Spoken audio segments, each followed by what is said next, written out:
Hormuz প্রণালীতে সরাসরি মার্কিন Iran সংঘর্ষ, ট্রাম্পের অনমনীয় অবস্থানে অগ্নিগর্ভ বিশ্ববাজার। বিশ্ব অর্থনীতি খাদের কিনারায় মধ্যস্থতায় বেইজিং, ইরানকে রাজি করানোর কঠিন পরীক্ষায় শি জিনপিং। পারস্য উপসাগরে যুদ্ধের দামামা, রুদ্ধ হরমুজের বিকল্প হয়ে উঠেছে ফুজায়রা। এবং মিত্রদের পাশ কাটিয়ে ট্রাম্পের আকস্মিক ডাক, প্রজেক্ট ফ্রিডম নিয়ে বিশ্বজুড়ে তোলপাড়। হরমুজ প্রণালীতে যুক্তরাষ্ট্র ও ইরানের মধ্যে সরাসরি সামরিক সংঘর্ষের জেরে টালমাটাল হয়ে পড়েছে বিশ্ববাজার। যেখানে ধারণা করা হচ্ছিল সংঘাত দ্রুতই প্রশমিত হবে, সেখানে ডোনাল্ড ট্রাম্পের হার্ডলাইন অবস্থান এবং নতুন করে পাল্টাপাল্টি হামলার ঘটনায় পরিস্থিতি আবারও অগ্নিগর্ভ হয়ে উঠেছে। হরমুজ প্রণালীতে যুক্তরাষ্ট্র ও ইরানের মধ্যে সরাসরি সামরিক সংঘর্ষের জেরে টালমাটাল হয়ে পড়েছে বিশ্ববাজার। যেখানে ধারণা করা হচ্ছিল সংঘাত দ্রুতই প্রশমিত হবে, সেখানে ডোনাল্ড ট্রাম্পের হার্ডলাইন অবস্থান এবং নতুন করে পাল্টাপাল্টি হামলার ঘটনায় পরিস্থিতি আবারও অগ্নিগর্ভ হয়ে উঠেছে। এই সংঘাতের ফলে দুই দেশের মধ্যকার ভঙ্গুর যুদ্ধবিরতি এখন চরম অনিশ্চয়তার মুখে। বৃহস্পতিবার আন্তর্জাতিক বাজারে ব্রেন্ট ক্রুড তেলের দাম এক পর্যায়ে 7.5% পর্যন্ত বেড়ে $103.70 পৌঁছায়। যদিও শুক্রবার এশিয়ার বাজার খোলার পর দাম কিছুটা কমে $101.12 নেমে আসে, তবে সরবরাহ নিয়ে আতঙ্ক কাটছে না। বিশ্লেষকরা বলছেন, ফেব্রুয়ারিতে যুদ্ধ শুরুর আগের তুলনায় তেলের দাম ইতিমধ্যে 40% বেড়েছে। মার্কিন সেন্ট্রাল কমান্ড জানিয়েছে, তাদের 3টি গাইডেড মিসাইল ডেস্ট্রয়ার লক্ষ্য করে ইরান ক্ষেপণাস্ত্র ও ড্রোন হামলা চালালে তারা পাল্টা জবাব দেয়। বিপরীতে ইরানের অভিযোগ, যুক্তরাষ্ট্র যুদ্ধবিরতি লঙ্ঘন করে তাদের তেলবাহী জাহাজ ও কেশম দ্বীপের বেসামরিক এলাকায় হামলা চালিয়েছে। গত ফেব্রুয়ারি থেকে প্রণালীটি স্থবির হয়ে থাকায় প্রতিদিন প্রায় 1.45 লাখ ব্যারেল তেলের ঘাটতির আশঙ্কা করা হচ্ছে। আধুনিক জেনারেল হাসপাতাল ও উন্নত প্রযুক্তি এবং অভিজ্ঞ চিকিৎসক দলের নিরলস প্রচেষ্টায় আমরা আছি আপনার পাশে। ডেল্টা হাসপাতাল, মায়ের মতোই যত্নশীল। এই উত্তেজনার আঁচ লেগেছে বিশ্ব শেয়ার বাজারেও। শুক্রবার জাপানের নিক্কেই, দক্ষিণ কোরিয়ার কসপি এবং হংকং এর হ্যাংসেং সূচক 1% বেশি পড়ে গেছে। মার্কিন ওয়াল স্ট্রিটেও S&P 500 সূচক 0.4% হ্রাস পেয়েছে। সরবরাহ ব্যবস্থার এই সংকট দীর্ঘায়িত হলে বিশ্ব অর্থনীতি বড় ধরনের মন্দার কবলে পড়তে পারে বলে আশঙ্কা করা হচ্ছে। আন্তর্জাতিক বাজারে তেলের দামের এই লাগামহীন ঊর্ধ্বগতি আমদানি নির্ভর বাংলাদেশের অর্থনীতির উপর বড় ধরনের অশনি সংকেত হিসেবে দেখা দিয়েছে। জ্বালানি বিশেষজ্ঞরা আশঙ্কা করছেন, বিশ্ববাজারে ব্যারেল প্রতি তেলের দাম $100 ছাড়িয়ে যাওয়ায় দেশের বাজারেও জ্বালানি তেলের দাম পুনর্নির্ধারণের তীব্র চাপ তৈরি হবে। তেলের দাম বাড়লে পরিবহন খরচ ও কৃষি সেচ সহ উৎপাদন ব্যয় বহুগুণ বেড়ে যেতে পারে, যা সরাসরি প্রভাব ফেলবে সাধারণ মানুষের নিত্য প্রয়োজনীয় পণ্যের উপর। ডলার সংকটের এই সময়ে চড়া মূল্যে তেল কিনতে গিয়ে বৈদেশিক মুদ্রার রিজার্ভের ওপর বাড়তি চাপ পড়ারও আশঙ্কা রয়েছে। সব মিলিয়ে বিশ্ববাজারে এই তপ্ত পরিস্থিতি দেশের মুদ্রাস্ফীতিকে আরো উস্কে দিতে পারে বলে মনে করছেন অর্থনীতিবিদরা।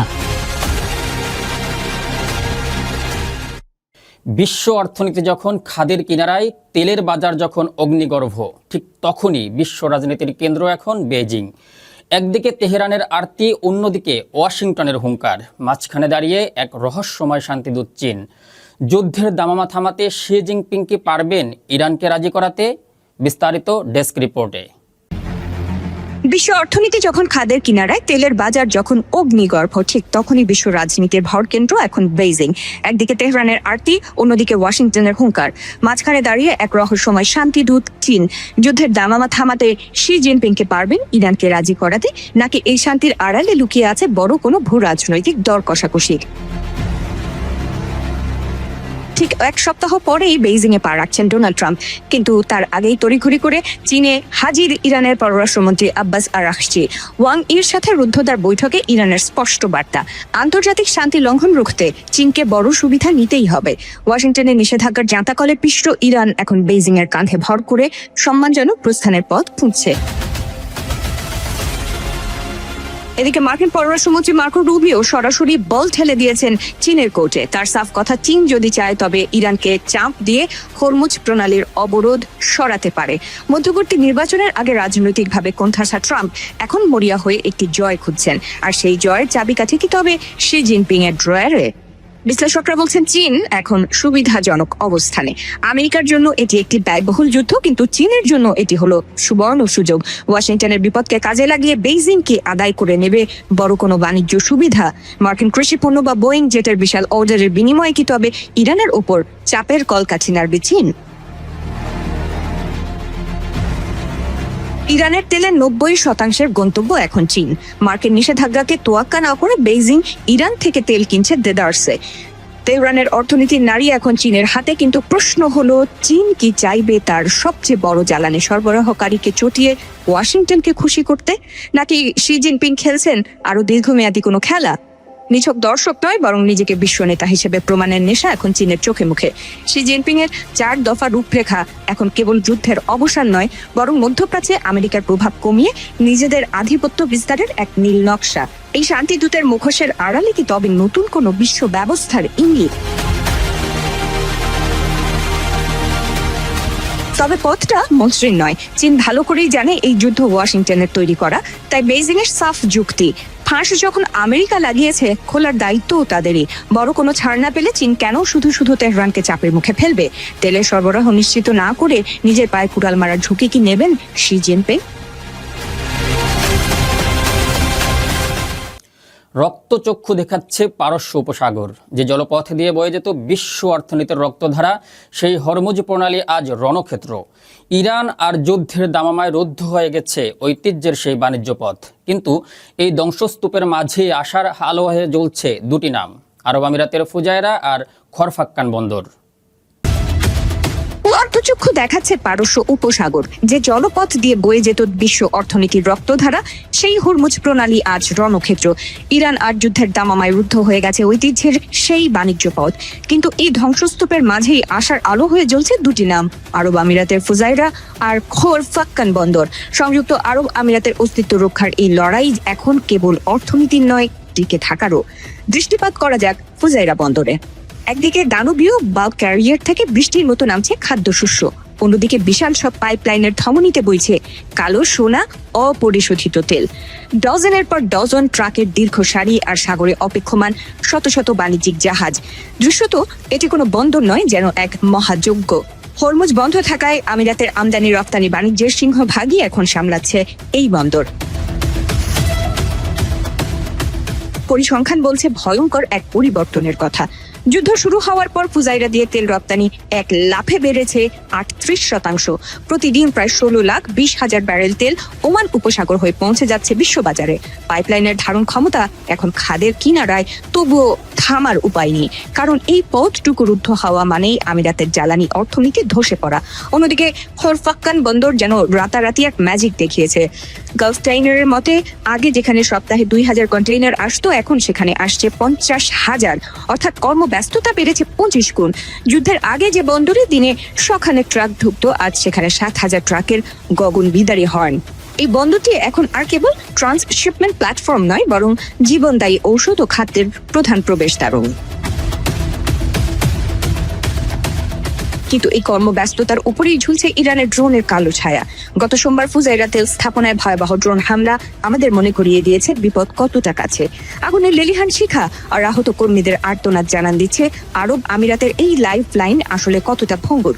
ইরানের রেভেলেশনারি গার্ডের প্রকাশিত মানচিত্রে এই দুই বন্দরকেও যখন নিজেদের আওতায় দেখানো হচ্ছে, তখন শঙ্কা রূপ নেয় আতঙ্কে। এই সংকট কেবল আমিরাতের নয়, কাতার, কুয়েত এবং বাহরাইন, ভৌগোলিকভাবে যারা অনেকটা আটকা পড়ে আছে উপসাগরের ভেতরে, তাদের কাছে এখন একমাত্র আশার প্রদীপ এই খরফাক্কার বন্দর। সৌদি আরব লোহিত সাগর দিয়ে বিকল্প পথ খুঁজলেও ছোট দেশগুলোর জন্য এই পূর্বাঞ্চলীয় উপকূলই এখন বেঁচে থাকার একমাত্র অবলম্বন। সমুদ্রপথে আসা পণ্যের জন্য তাদের এখন চাতক পাখির মতো চেয়ে থাকতে হয় এই বন্দরের দিকেই। ঝুঁকি সত্ত্বেও দমে যাওয়ার পাত্র নয় আমিরাত। 100 হেক্টরের বেশি জমিতে নতুন লজিস্টিক্স হাব তৈরির পরিকল্পনা চলছে, যেখানে বিনিয়োগ হবে $10 কোটি বেশি। সড়ক আর রেলপথে বন্দরগুলোকে যুক্ত করার মহাপরিকল্পনা সাজানো হচ্ছে।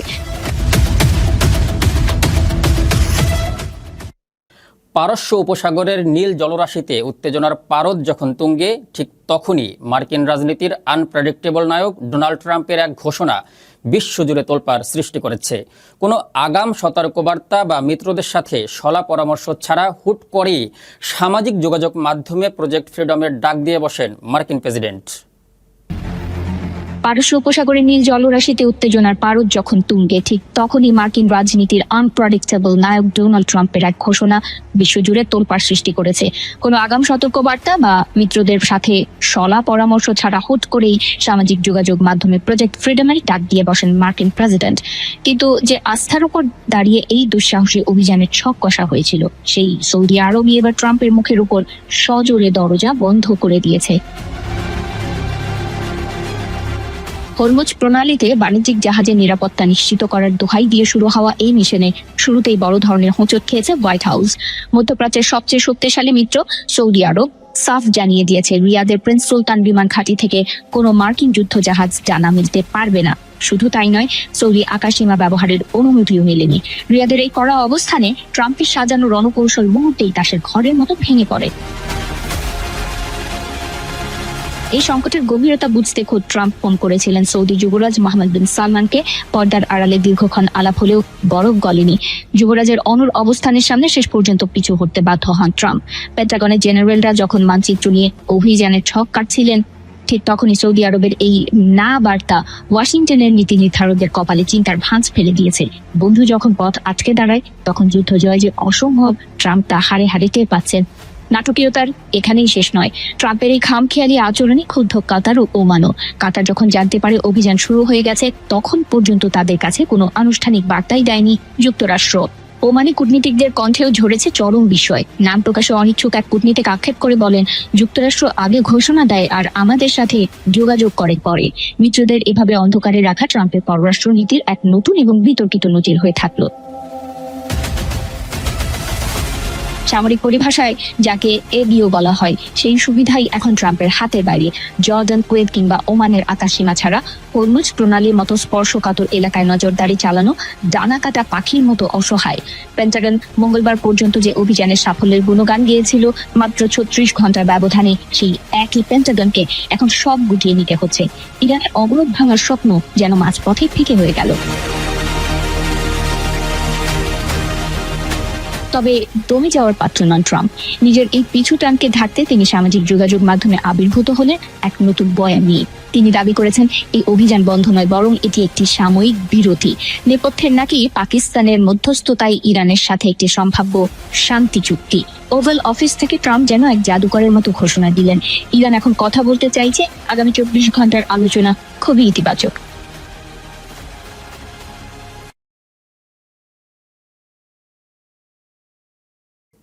এবার অন্যান্য সংবাদ।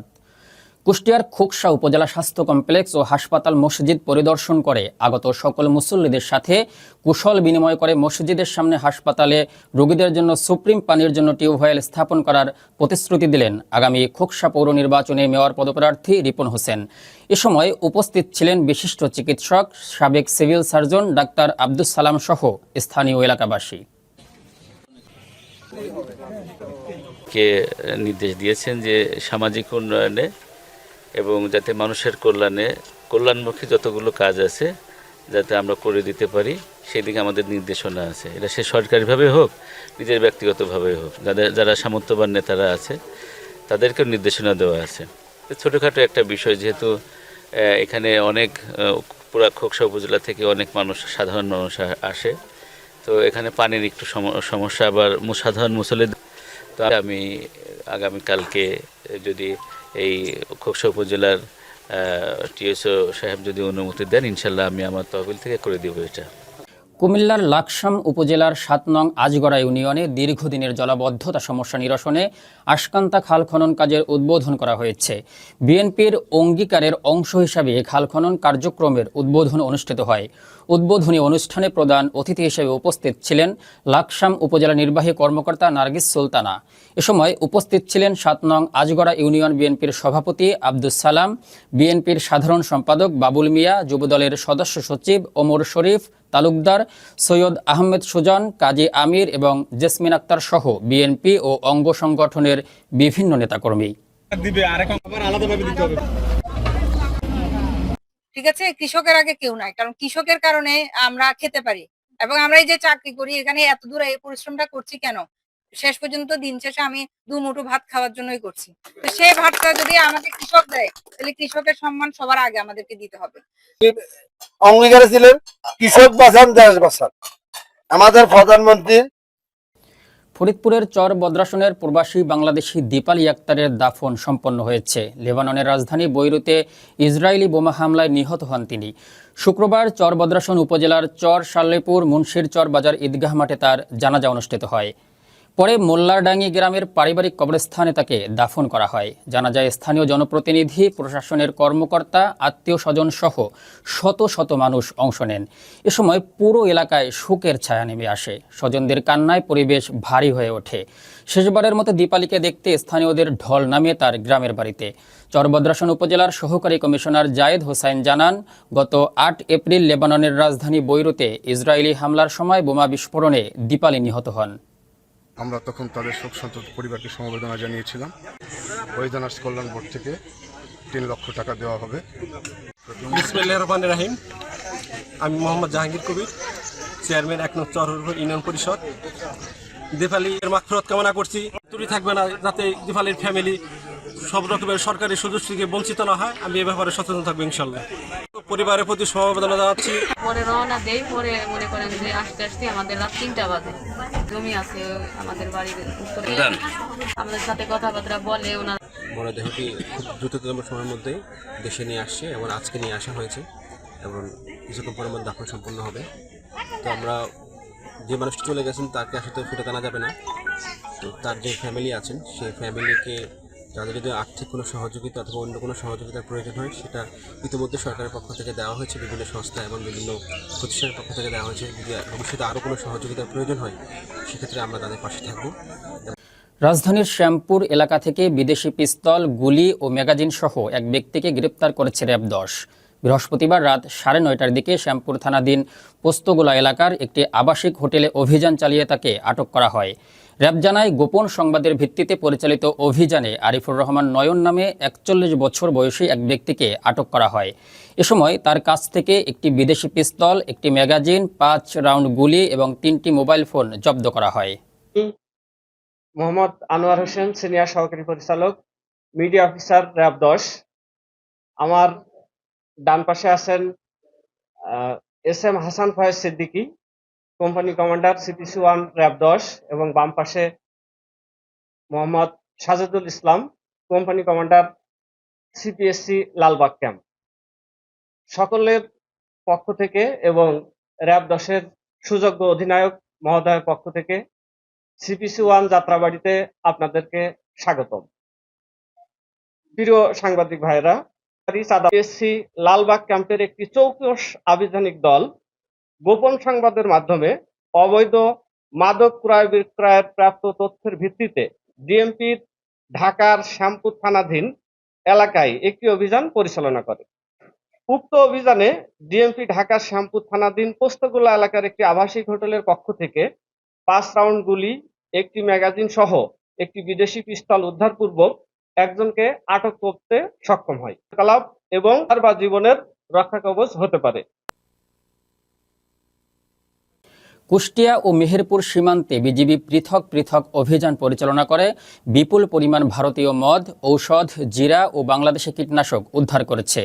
কুষ্টিয়া ব্যাটালিয়ন 47 বিজিবির অধিনায়ক লেফটেন্যান্ট কর্নেল রাশেদ কামাল রনি এই তথ্য নিশ্চিত করে বলেন, সুনির্দিষ্ট গোয়েন্দা তথ্যের ভিত্তিতে 7 মে কুষ্টিয়া সীমান্তের চিলমারি থেকে ভারতীয় 21 বোতল মদ, 1000 পিস ডেক্সামেথাসন ট্যাবলেট এবং 1030 পিস সিপ্রোহেপটাডিন ট্যাবলেট ও 8 মে মেহেরপুর সীমান্তের রংমহল থেকে ভারতীয় 105 কেজি জিরা ও 19 বোতল বাংলাদেশি কীটনাশক জব্দ করা হয়।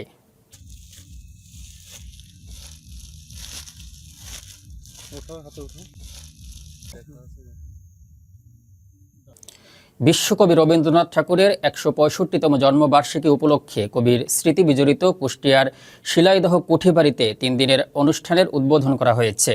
আজ শুক্রবার বিকেলে কুঠিবাড়ির মূল মঞ্চে এর আনুষ্ঠানিক উদ্বোধন করেন সংস্কৃতি বিষয়ক মন্ত্রণালয়ের মন্ত্রী নিতাই রায় চৌধুরী।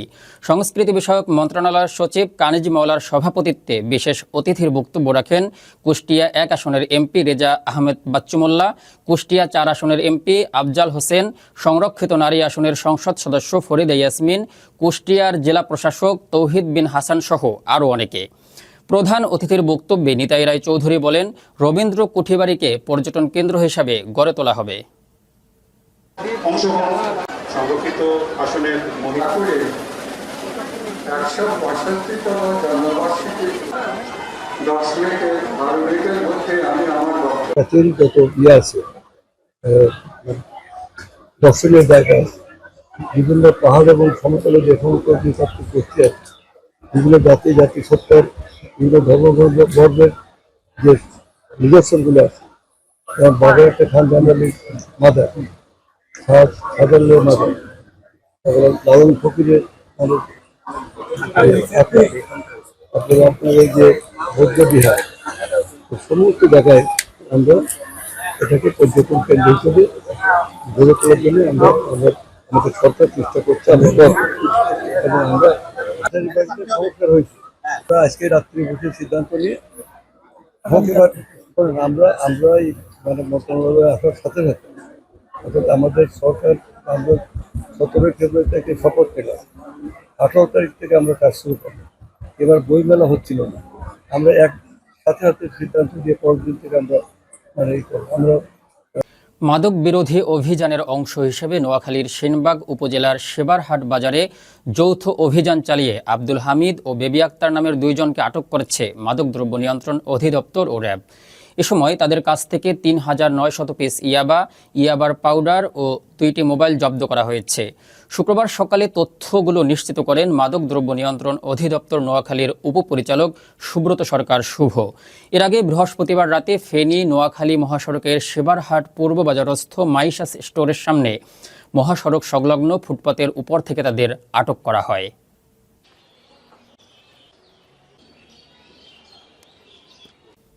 ফরিদপুরের চর বদ্রাসনে বিশেষ অভিযানে উপজেলা যুবলীগের সাধারণ সম্পাদক খোকন মোল্লাকে গ্রেপ্তার করেছে আইনশৃঙ্খলা বাহিনী।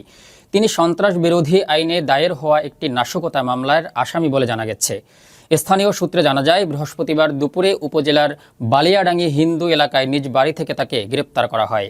গোপন সংবাদের ভিত্তিতে আইনশৃঙ্খলা বাহিনী বিশেষ অভিযান পরিচালনা করে তাকে আটক করে।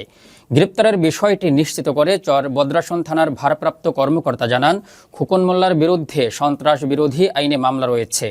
ওই মামলার ভিত্তিতেই অভিযান চালিয়ে তাকে গ্রেপ্তার করা হয়েছে।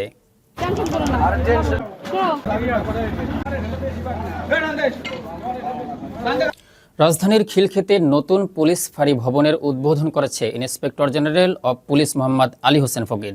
শুক্রবার দুপুরে খিলক্ষেত থানাধীন নতুন এ ফাঁড়ি ভবনের উদ্বোধনকালে তিনি বলেন, পূর্বাচল নতুন শহর ও 300 ফিট এক্সপ্রেসওয়েকে কেন্দ্র করে জনসংখ্যা ও যানবাহন চলাচল বাড়ায় এই এলাকায় দ্রুত পুলিশ সেবা নিশ্চিত করা জরুরি হয়ে উঠেছে।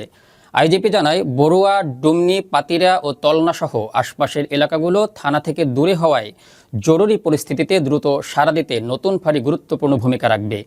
একই সঙ্গে জমি বিরোধ, মাদক ও ছিনতাই সহ বিভিন্ন অপরাধ নিয়ন্ত্রণেও এটি কার্যকর হবে বলে আশা প্রকাশ করেন তিনি।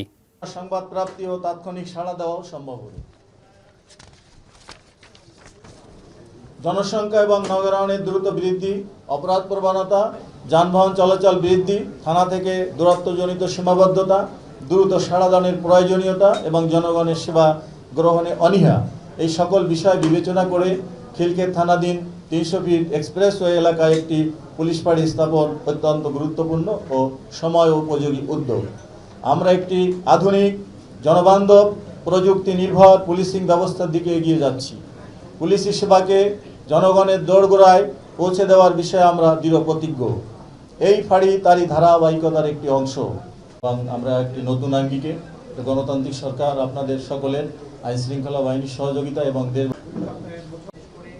ঘাটতি আছে। এরপরে আমরা যদি আরও আমাদের আসছে 2,20,000 আরও নতুন নিয়োগ হবে, প্রতি বছর কিছু লোক চলে যাচ্ছে। আমাদের এই বিষয়গুলো আমাদের সরকার কনসার্ন এবং ওনারা আমাদের নতুন আর্থিক বছরে নতুনভাবে এই কাজগুলা নতুন উদ্যমে করার জন্য সহযোগিতা করবেন বলে আশা দিচ্ছি। ধন্যবাদ। এই ছিল বিশ্বের সব আলোচিত খবর। খবর শেষ করার আগে শিরোনামগুলো জানিয়ে দেব আরও একবার। হরমুজ প্রণালীতে সরাসরি মার্কিন ইরান সংঘর্ষ, ট্রাম্পের অনমনীয় অবস্থানে অগ্নিগর্ভ বিশ্ববাজার। বিশ্ব অর্থনীতি খাদের কিনারায় মধ্যস্থতায় বেইজিং, ইরানকে রাজি করানোর কঠিন পরীক্ষায় শি জিনপিং। পারস্য উপসাগরে যুদ্ধের দামামা, রুদ্ধ হরমুজের বিকল্প হয়ে উঠেছে ফুজায়রা। এবং মিত্রদের পাশ কাটিয়ে ট্রাম্পের আকস্মিক ডাক, প্রজেক্ট ফ্রিডম নিয়ে বিশ্বজুড়ে তোলপাড়।